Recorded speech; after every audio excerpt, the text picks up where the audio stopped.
जानकर दूर कर लेना हम सबके लिए जरूरी है। यहाँ जो वाक्य है, यहाँ दिया जो गया जो वाक्य है, इसमें आप सब लोग पढ़े हैं छोटा सा सेंटेंस,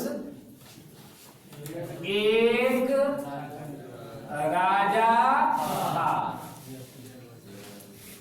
ये वाक्य जो पढ़े हैं आप पहले, एक राजा था, इसका दृश्य आपको इधर दिखाई देगा। और शुरू में आप पढ़े 3 वाक्य पढ़े थे, यह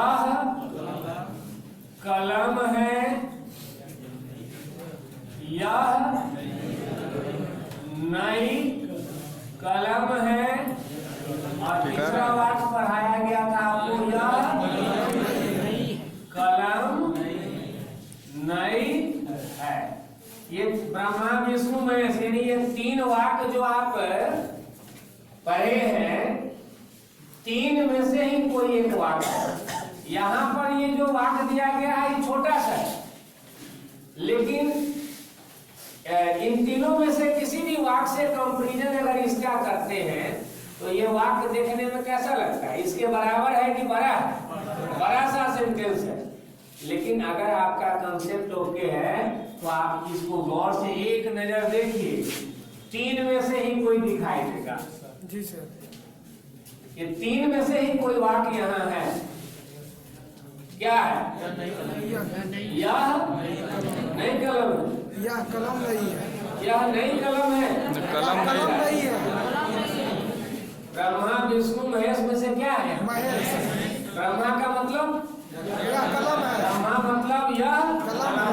विष्णु का क्या मतलब? यह नई कलम है। महेश मतलब यह कलम नहीं, यह कलम नहीं है। तो इस सेंटेंस में ब्रह्मा विष्णु महेश में से किसका दर्शन? महेश का। महेश का। महेश इज इक्वल टू यह कलम नहीं है। तो यही चीज यहाँ सामने दिया हुआ है। अगर आप कहते हैं कि हम लोग हिंदी जानते हैं, हिंदी समझते हैं, तो यहाँ जो लिखा हुआ है आपको दिखाई देना चाहिए कि मेन फाउंडेशन, मेन ढांचा, स्ट्रक्चर दिए गए सेंटेंस में क्या है। यह कलम नहीं है, यहाँ कलम इस वाक्य में क्या है? सब्जेक्ट है, क्या है? वर्ब, और ये नई शब्द क्या है? एडजेक्टिव। अब यहाँ जो सामने सेंटेंस दिया हुआ है, जिन्हें जानकर दूर कर लेना हम सबके लिए जरूरी है, इसमें भी ये 3 में से ही कोई दिया हुआ है। और यहाँ जो फर्स्ट सेंटेंस है, इस फर्स्ट सेंटेंस में एक राजा था। ये their as a determiner chapter कुछ लोग पढ़े हैं क्लास में, यहाँ इस क्लास में भी कुछ लोग पढ़ चुके हैं। अब जो लोग नए हैं उनको, जो लोग अभी टेंस पढ़ रहे हैं उनको अभी नहीं बताया गया, टेंस के बाद इसकी चर्चा होगी। एक राजा था जो सेंटेंस है, इस वाक्य में था क्या है? और राजा इज इक्वल टू सब्जेक्ट, और एक जो शब्द है क्या? एडजेक्टिव। गौर से आप देखेंगे हमारी सोच में कुछ अशुद्धियां हैं। यहाँ है जो वर्ड है, इस पर क्या दिया हुआ है? अनुस्वार। बिना मतलब के आया कि किसी कारण से आया? कारण से आया है। कारण क्या है? किस कारण से आया? क्योंकि यहाँ इस सेंटेंस में अशुद्धियां यही है सब्जेक्ट। कोई पूछ देगा कि ये सब्जेक्ट है, हाउ कैन यू से, कैसे? अशुद्धियां is equal to main word. गौर से देखिए, ये सेंटेंस थोड़ा बड़ा है। फर्स्ट सेंटेंस यहाँ यह कलम है, इस सेंटेंस में आपने सब्जेक्ट फाइंड आउट किया क्या? यह। कैसे? मेन वर्ड है। जो नियम यहाँ काम कर रहा है वही नियम इस वाक्य में काम कर रहा है। और यहाँ जो सेकेंड पार्ट जो है इस सेंटेंस का, इसमें भी जिस नियम से यहाँ सब्जेक्ट फाइंड आउट किए हैं उसी नियम से यहाँ होगा, या इस वाक्य में भी उसी नियम से फाइंड आउट होगा। एक राजा था, इसी के इक्विवेलेंट सेंटेंस ये दिया है। तो अब दिखाई दे रहा है कि नहीं आप लोगों को? दिख रहा है? तो बताइए एक किधर है? इस वाक्य में जो काम एक कर रहा है, नीचे के वाक्य में वही काम कौन किया?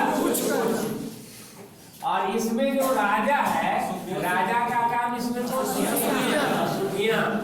और इसमें जो था है, था का काम इसमें कौन किया है? ये है वर्ब, अशुद्धियां सब्जेक्ट, और ये कुछ ये क्वालिफाई किया अशुद्धियां को। ये वीको है कि कोडर? क्या है? वीको मतलब क्या पढ़े? एडजेक्टिव। ये इसको क्वालिफाई करने आया। अब अंतर ये है कि यहाँ जो वाक्य लिखे हैं ये छोटा सा वाक्य है। इसी को अगर थोड़ा सा विशेष करके बढ़ा करके अगर कोई आदमी बोलेगा तो ये ऐसा भी कह सकता है कि भारत में एक राजा था। तो अगर ऐसा बोलेंगे तो ये भारत शब्द का जो प्रयोग इसमें हुआ, भारत शब्द क्या बन गया? और मैं यहाँ भारत से क्या हो गया? तो ये चीज हो भी सकता है, नहीं भी हो सकता है। पहले शुरू में आप लोग पढ़े होंगे तो छोटा सा ही शायद बताया गया होगा एक राजा था, और ज्यादा डिटेल में अगर शिक्षक समझाए होंगे तो फिर इसी को बड़ा करके भी ऑब्जेक्ट वगैरह डाल करके, जैसे इसी में एक ऑब्जेक्ट डाल दिए, एक से भी ज्यादा ऑब्जेक्ट डाला जा सकता है। वही चीज यहाँ नीचे है कि मेन वाक्य यहाँ है, कुछ अशुद्धियां हैं। कहाँ? सोच। तो क्रिया का फल सोच पर आया, ये सोच इक्वल टू क्या होता है? और मैं जो है जिस प्रकार यहाँ भारत से संबंध बताने प्रीपोजिशन में आया, उसी प्रकार यहाँ सोच से संबंध बताने प्रीपोजिशन क्या है? मैं। और सोच से पहले जो आया हमारी, हमारी क्या है? First relative. क्लियर? ये फर्स्ट सेंटेंस समझे? इसके बाद सेकेंड सेंटेंस दिया हुआ है, जिन्हें जानकर दूर कर लेना हम सबके लिए जरूरी है। इस वाक्य में जैसे यहाँ लिखा हुआ है, यहाँ है में अनुस्वार दिया गया है, इसमें अनुस्वार है नहीं है। तो आप लोग बता सकते हैं कि यहाँ अनुस्वार होना चाहिए या नहीं? नहीं होना चाहिए। तो अगर ये नहीं होना चाहिए अनुसार यहाँ, इसका मतलब ये सही दिया हुआ है, और यहाँ अनुसार जो दिया है ये गलत है। तो ये भी सही, ये भी सही। अगर दोनों सही है तो फिर यहाँ अनुसार क्यों आया? यहाँ जरूरत की चर्चा हो रही है, ये बताने के लिए यहाँ अनुसार आया। जिस प्रकार जैसे अगर देखिए, ऐसे तो अभी आप सब लोग हिंदी का क्लास कर रहे हैं, लेकिन यहाँ ठाकुर इंग्लिश में जो हिंदी का क्लास आप कर रहे हैं, यहाँ मकसद क्या है? अंग्रेजी सीखने में हिंदी से हेल्प मिले। क्योंकि मेन प्रॉब्लम यहाँ बच्चों को किस कारण से हो रहा है? हिंदी की वजह से। तो एक छोटा सा एग्जाम्पल मैं दे रहा हूँ इंग्लिश में। जैसे लिखा हुआ है 5 बोआ, ये सही है या गलत? गलत है। इंग्लिश में जिस प्रकार का यहाँ मिस्टेक है, ठीक वैसा ही अगर यहाँ अनुस्वार न हो, अगर यहाँ से अनुस्वार हटा दिए तो जो मिस्टेक यहाँ है वही मिस्टेक यहाँ है। समझ रहे हैं कि नहीं आप? समझ रहे हैं? जैसे यहाँ हाइट जो ये एडजेक्टिव क्वालिटी आया, ये बताने के लिए कि आगे जो ये नाउन आ रहा है, ये मोर देन 1 है। तो मोर देन 1 है, तो मोर देन 1 के लिए यहाँ नाउन में आप क्या करेंगे? बुआ के जगह क्या करना होगा? बॉयज करना होगा। तो जो काम यहाँ किए आप एस लगा करके सही किए, वही बात यहाँ है। अशुद्धियां मोर देन 1 है, ये कुछ शब्द क्वालिफाई करने आया। जैसे यहाँ 5 आया बॉयज को क्वालिफाई करने, वैसे ही कुछ आया अशुद्धियां को क्वालिफाई करने के लिए। और जैसे कुछ शब्द बता दिया कि अशुद्धि जो है वो एक नहीं एक से ज्यादा है, इसीलिए यहाँ अशुद्धि का प्रयोग न करके अशुद्धियां का प्रयोग किए हैं। जिस प्रकार बुआ में एस लगाया वैसे ही पुनर् करने के लिए यहाँ अशुद्धियां किए, और साथ साथ यहाँ जैसे बॉयज है तो ऐसे यहाँ जिस प्रकार बॉयज यहाँ लिखा होता है, क्या यहाँ ईज लाएंगे? नहीं लाएंगे। यहाँ ईज ये लाना गलत हो जाएगा, इसके जगह आप क्या ला रहे हैं? आर लाएंगे। वैसे ही इसके साथ जो यहाँ है लाए हैं, ये है क्या है? गलत है यहाँ पर, तब सही होगा। क्लियर हुआ? कुछ समझे? अब वही बात यहाँ देखिए, यहाँ जो लिखा हुआ है इसमें अनुस्वार नहीं दिया गया, तो यहाँ ये सही दिया है कि गलत? तो ये प्रूफ करके बताइए कैसे कर सकते हैं कि वो सही दिया है। सबसे पहले वो उसका क्लियरेंस हम लोग बाद में करेंगे, उससे पहले हम लोग ये डिसाइड कर लें, जैसा कि ठाकुर इंग्लिश में आपको बताया गया है, यह कलम है, यह नई कलम है और यह कलम नहीं है। दुनिया का कोई भी सेंटेंस अगर आप पढ़ेंगे और अगर उसको आप भली भांति समझेंगे तो दुनिया का कोई भी बड़ा से बड़ा सेंटेंस तीन में से किसी पर वो आधारित मिल जाएगा, बेस्ट मिल जाएगा। और जैसा कि आप सब लोग भली भांति जानते हैं, ठाकुर इंग्लिश से जुड़े जो भी लोग हैं, कि ये यह कलम है, इसको किस नाम से जानते हैं लोग? यह नई कलम है, ये यह कलम नहीं है। तो ये ब्रह्मा विष्णु महेश तीनों लोगों का जो स्वामी है अंग्रेजी की दुनिया में, हिंदी की दुनिया में, तो आप इसे बताए पढ़ करके कि यहाँ किसका दर्शन हो रहा है? ब्रह्मा विष्णु महेश में से कौन है? महेश। तो महेश का मतलब हो गया यह कलम नहीं है, और यह कलम नहीं है का इसमें भी मेन ढांचा क्या है? कलम नहीं है। मेन ढांचा इस सेंटेंस में है कलम नहीं है। तो कलम नहीं है जो सेंटेंस है, इसमें जो कलम जो दिया है, कलम का काम इस वाक्य में कौन करता है? जानकर दूर कर यहाँ कलम इज इक्वल टू कर ले, दूर कर लेना इज इक्वल टू सब्जेक्ट, है इज इक्वल टू है, और नहीं इज इक्वल टू क्या है? जरूरी। यानी ये दूर करना इज इक्वल टू कलम, जरूरी इज इक्वल टू नहीं, और है इज इक्वल टू है। क्लियर हुआ? तो यहाँ प्रश्न, अब नेक्स्ट क्वेश्चन जिसको हम लोग ड्रॉप किए थे कि यहाँ है पर अनुस्वार होगा या नहीं। तो यहाँ चर्चा हम लोग इस सेंटेंस में किसकी कर रहे हैं? दूर कर रहे हैं। तो यहाँ एक की चर्चा हो रही कि एक से ज्यादा? एक की चर्चा हो रही। सिंगुलर सेंस में हम बात कर रहे हैं या प्लूरल सेंस में? Singular sense. तो जब सिंगुलर सेंस में बात कर रहे हैं तो ये सही है या गलत? सही है, क्योंकि यहाँ अनुसार लाने का मतलब है कि प्लूरल सेंस होगा। नहीं तो एक और कंसेप्ट है जहाँ भी हम रेस्पेक्ट देते हैं, ऑनर करते हैं, वैसी स्थिति में भी वहाँ हम पॉइंट बिंदु का प्रयोग करते हैं। तो यहाँ रेस्पेक्ट का कंसेप्ट है क्या? नहीं, न रेस्पेक्ट का कंसेप्ट है और नहीं मोर देन वन, ये प्लूरल है, दैट मींस वो है जो लिखा हुआ है सही है। इस सेंटेंस में ये सेंटेंस जो व्यक्ति बोल रहा है, बता रहा है कि दूर कर लेना है क्या? जरूरी।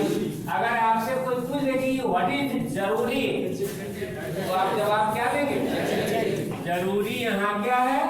एडजेक्टिव। अब अगर पूछा जाए कि जरूरी एडजेक्टिव है, कैसे? इसको प्रूव कीजिए। जरूरी इज क्वालिफाइंग द वर्ड दूर करना। अब यहाँ फंस गई आपकी गाड़ी, अगर समझ रहे हैं तब दिक्कत नहीं है, नहीं तो फंस जाएंगे, कंफ्यूजन। दूर कर लेना, दूर करना, ऐसे जनरली लोग क्या जानते हैं? आना जाना, खाना पीना, रहना सोना, इस प्रकार से जो भी है, जो भी काम है सभी क्या है? तो यहाँ आप देख रहे हैं कि दूर करना भी क्या लग रहा है? काम है, दैट मींस वर्ब है। आपको ये दिखाई दे रहा है कि जरूरी किसके बारे में बता रहा है? दूर करना के बारे में, दैट मींस वर्ब के बारे में बता रहा है। तो जब वर्ब के बारे में बता रहा है तो एडजेक्टिव कैसे होगा? यहाँ कंफ्यूजन हो सकता है। तो एडजेक्टिव कैसे होगा, ये प्रॉब्लम क्रिएट होगा। तो समस्या ये है कि दूर करना जो आप जानते हैं कि वर्ब है, ये सही बात है, इसमें कोई डाउट नहीं है। लेकिन इस वर्ब को अभी यहाँ इस सेंटेंस में एज अ सब्जेक्ट यूज किया गया है और एज ए सब्जेक्ट यहाँ नाउन की भूमिका में प्रस्तुत किया गया है। इसी को अंग्रेजी में जब हम लोग बनाते हैं, जैसा कि इंग्लिश में चैप्टर पढ़े हैं वर्बल नाउन, वर्ब का यूज जब हम सब्जेक्ट ऑब्जेक्ट के रूप में करते हैं तो पहले उस वर्ब को क्या करते हैं, नाउन बनाते हैं। और उस नाउन को हम लोग किस नाम से जानते हैं? वर्बल नाउन के नाम से, जिसके बारे में आपको बताया गया है कि दो प्रकार से हम बनाते हैं, इन्फिनिटिव या रियल। तो वही चीज यहाँ सामने दिख रहा है या नहीं? दूर कर लेना यहाँ वर्बल, ये जो है वर्बल नाउन है, वर्ब, लेकिन यहाँ बन के आया क्या? नाउन। और ये इस नाउन को ये क्वालिफाई कर रहा है, इसी कारण से जरूरी यहाँ क्या है? एवरीथिंग प्रूव्ड होना चाहिए। इतना समझे या नहीं? अब दूर कर लेना जरूरी है। अब ये जरूरी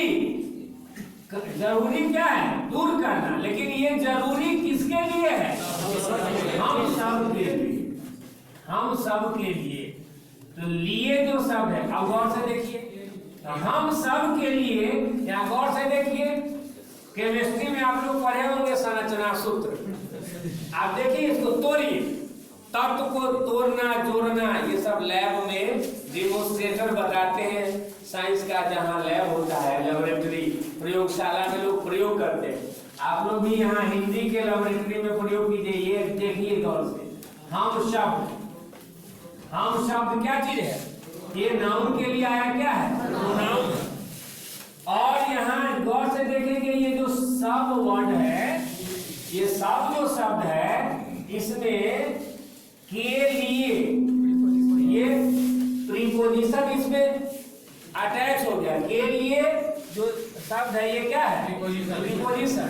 और ये जो शब्द दिखाई दे रहा है, ये शब्द क्या है? एडजेक्टिव। ये किसके बारे में बता रहे हैं? हम के बारे में। ये एडजेक्टिव की भूमिका में, और इसी में के लिए अटैच हो गया है। तो के लिए प्रीपोजिशन है, यानी ये काम है क्या? दूर कर लेना। और ये काम, इस काम की स्थिति कैसी है? ये काम क्या है? जरूरी है। और ये जरूरी किसके लिए है? हम सब के लिए। तो हम प्रोनाउन है। अगर आपसे यहाँ पूछ दिया जाए कि ये जो प्रोनाउन है इस सेंटेंस में किस भूमिका में आया, इसका प्लेस, स्थान कैसा है? ऑब्जेक्ट का स्थान है। और आप लोगों को मैं बताया हूँ यहाँ ठाकुरबाड़ी में प्रोनाउन चार्ट। इस सब्जेक्ट के जगह पर किस प्रोनाउन को लाते हैं? पर्सनल। ऑब्जेक्ट के जगह सेकंड रिलेटिव। और संबंध बताने का क्या है? तो इसके लिए ऐसे बहुत सारे लोग रख लेते हैं, वी माने हम, वी माने हम लोग, आवर माने हमारा। यहाँ हम के लिए सुटेबल वर्ड क्या होगा? आएगा। ऑब्जेक्ट का सेंस कहीं भी होगा तो वहाँ क्या लेंगे? Second relative. There is no certain meaning of a word. It always depends upon the use of that word in the given sentence. अगर आपके दिमाग में बैठा है कि कहीं भी हम लोग है तो वी ले आएंगे, हमारा है तो आवर, तो ये समझिए कि पूरा कर्कट आपके दिमाग में समा गया है। ये वायरस है, इसको हटाएंगे। हम के लिए यहाँ सुटेबल वर्ड इंग्लिश में बनाएंगे तो क्या लाएंगे? अस लाएंगे। क्यों? इस बात को प्रूव कीजिए। अस क्यों आएगा? ये ऑब्जेक्ट का काम कर रहा है। जैसा काम होगा उसी के अकॉर्डिंगली हुआ है, उसी के अनुरूप सुटेबल वर्ड आएगा। अब यहाँ दूर कर लेना हम सबके लिए जरूरी है। कब दूर कर लेना? कब जरूरी है? जानकर। जानना भी ये क्या है? वर्ब है, लेकिन यहाँ ऑब्जेक्ट के सेंस में आया। और जिन्हें जानकर, जिन्हें अगर आपसे यहाँ पूछ दिया जाए कि जिन्हें क्या है, पार्ट्स ऑफ द स्पीच में से क्या चीज है? प्रूव कीजिए।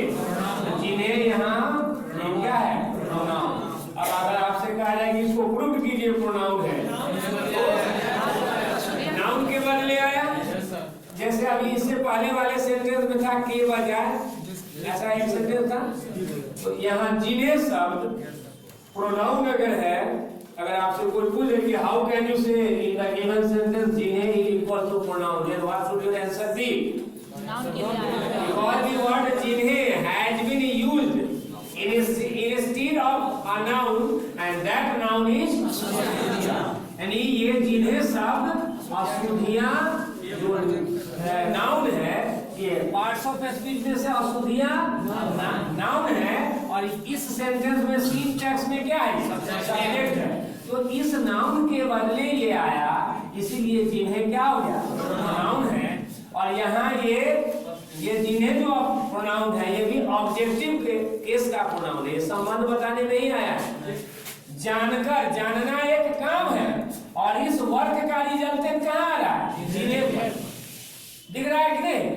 जानना का जिन्हें जानना, किन्हें जानना? जिन्हें। तो इस क्रिया का रिजल्टेंट इस पर आ रहा है। ये अलग बात है कि ये अभी क्रिया बन के नहीं आया, वर्बल नाउन के भूमिका में है। तो जिन्हें शब्द इस नाउन के लिए प्रोनाउन है। अगर आपसे पूछा जाए कि what is the number and person of this pronoun, then what should your answer be? जिन्हें प्रोनाउन है, कैसे? नाउन के बदले आया, इसका नंबर पर्सन क्या है? Third person plural. तो ये कोई पूछ रहा है कि ये थर्ड पर्सन प्लूरल है, इसको प्रूव कीजिए। आप लोगों को इस बात की जानकारी है कि ठाकुर इंग्लिश में इस बात की चर्चा है, इंग्लिश पढ़े साइंस की तरह। आज का जो क्लास आप लोग कर रहे हैं, अभी जो क्लास कर रहे हैं, ये इंग्लिश का क्लास नहीं, किसी का क्लास है? हिंदी का क्लास है। आप अभी फिलहाल आप हिंदी भी पढ़ लीजिए मैथमेटिक्स की तरह, हिंदी पढ़े मैथ्स की तरह, और मैथमेटिकली प्रूव करके बताएं कि जिन्हें जो शब्द है ये प्रोनाउन है। कैसे? नाउन के बदले आया। आप इसको मैथमेटिकली बोल सकते हैं, जिन्हें इज इक्वल टू अशुद्धियां, अशुद्धियां is equal to name, name is equal to noun. That's why we can say अशुद्धियां is equal to noun and जिन्हें इज इक्वल टू अशुद्धियां। So we can say the word जिन्हें has been used instead of अशुद्धियां, so जिन्हें is equal to pronoun. अब दूसरी बात यह है कि आपको यहाँ प्रूव करना है कि इसका नंबर और पर्सन क्या है। तो हिंदी पढ़े मैथ्स की तरह हिंदी इसको मैथमेटिकली आप प्रूव करके बताइए इसका नंबर पर्सन क्या है?